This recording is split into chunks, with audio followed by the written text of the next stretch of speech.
Hi there, I'm Danny Gregory, and for a while now I've been talking about illustrated journaling. Journals with illustrations in them and how you can make them regardless of your art level. And by now perhaps you are getting what I'm talking about. You're sketching your coffee cup, you're jotting down some random thoughts. Well, today we're going to turn your humble sketchbook into a supercharged creative laboratory. And trust me, by the end of this video, you're never going to look at that sketchbook the same way again. Now, I've been making art for more years than I care to admit, and I've discovered something pretty amazing. My sketchbook isn't just a record, isn't just a journal. It's also the engine room of my creativity. It's where I experiment. It's where I plan. It's where I document. It's where I analyze my artistic journey. And today I'm going to show you how you can do the same thing. We're going to dive into using your journal to test new materials. Because, I mean, who doesn't love new art supplies, right? We're going to learn about documenting your creative process. And trust me, future you is going to thank present you for doing this, for keeping a record of what you're doing and what you've learned. And we're going to record and develop all those brilliant project ideas that pop up into your head at 3 o'clock in the morning. And we're also going to show how you can mix practical experiments with personal reflections to get deeper. But let's begin with a practical example. I just treated myself to a new set of luscious colored pencils because, I mean, again, you can't have too many colored pencils. But instead of diving in, I'm going to use this journal, my sketchbook, to really get to know these pencils. So first off, I'm going to create a swatch page. I know it's more useful and fun than it sounds. Having swatches, if you can say it, having swatches, sometimes it can just seem like a way of wasting time where you kind of feel like making something, but you don't really have an idea, so you just kind of make some swatches. No, this is about making swatches that we can actually learn from and refer back to. So I'm making little colored blocks for each colored pencil.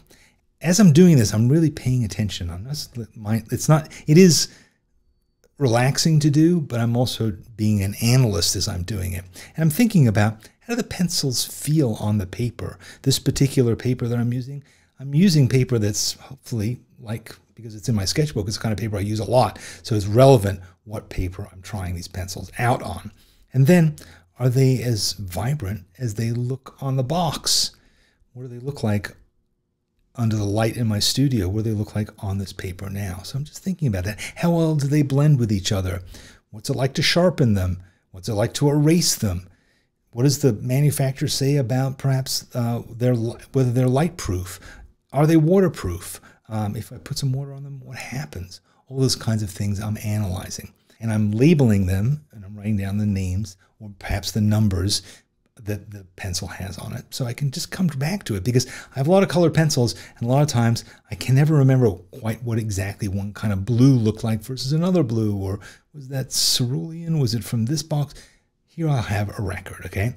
And then I'm going to write down some notes. I'm going to write down my first impression. I wrote, these are my new Chromaflow pencils from Derwent. They're super smooth as butter. Their colors are rich and juicy. I particularly love this indigo blue. The reds are playing nice together. It could be great for some, I don't know, drawing some sunsets or some fruit bowls, or, I don't know, my red nose after a day in the sun. So this page isn't just a boring color reference. It's a time capsule of my experience with these new tools. And months or even years from now, I can flip back to this page and I can remember exactly how I felt when I first used these pencils. Again, do I need new ones? What didn't I like about these? What should I think about the next time I get a set of colored pencils? And how do they compare to these original set? There's all kinds of interesting and useful bits of information we can get, because the more we know about our materials, the more confident we feel, the more we're able to get the right tool for the right job. And speaking of documenting creative journeys, I want to take a quick moment to tell you about something special. If you love these ideas and you want even more inspiration, and you want tips, and you want to see behind the scenes as an artist's process, I've got just the thing for you. It's called Studio Notebook, and it's my weekly paid newsletter where I dive deep into my own creative process and I bring you into the studio to show you what I do. I use it to document my supplies. I use it to record and share the experiments that I do, all the kinds of weird stuff I make. I share my sketchbooks, go through it page by page, explaining what I do and how I do it, and also all the things that inspired me. I share them as well. I share all these discoveries with fellow artists like you. It's like getting a peek inside my personal art journal every week. It's like pulling up a seat next to me at the workbench here. And here's the best part. You can get your first month for 50% off. Honestly, it's 50% off not much because it's about the price of one of those colored pencils that I've been playing with. So for the cost of a single art supply, you get a month's worth of creative insights and inspiration. It's a pretty sweet deal, right?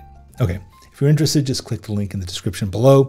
But now let's get back to talking about our explorations. Okay, so your journal is also the perfect place to record and to develop project ideas. Let's say I've been inspired by my new pencils. I want to start a portrait series, okay? So I'm jotting down some initial thoughts. Portrait series idea, taking old mugshots and doing hyper-colored versions of them, okay? So I want to capture all the different kinds of great faces that you find in these mugshots from Australia from the 20s, and I finally have some really great colors to bring these old dismal pictures to life. And I'm going to use my new Derwent pencils. I'm going to have lots of different colors that I can layer over each other and get really interesting skin tones. And my goal is to have 10 portraits done over the next month. It's kind of ambitious perhaps, but why not? And I'm also going to consider including some short stories or some quotes about my fantasies about these criminals in these mugshots and who they are, how they got to be where they are, and what's going on with them now, if anything. And that's kind of my idea. Okay, so now I'm going to do a few quick thumbnail sketches of potential composition ideas for some of these drawings that I'm going to do, these portraits. They don't have to be detailed. They're just going to capture the essence of my ideas while I've got them fresh and thinking of them as visual notes to my future self. All right, before we wrap up, let me share just a few tips for using your journal as a creative workbook and a place to really explore as a lab. Because remember, your journal is a judgment-free zone. It's a safe space for experimentation. You don't have to worry about making mistakes or creating bad art. Every experiment, whether it works or not, teaches you something valuable. It's as important to learn what not to do sometimes as it is to learn what to do. And your sketchbook is a place that if something goes awry, whatever, turn the page. It isn't expensive and it's very forgiving. Next, I would say date stuff. You know, write down when you tested out these materials.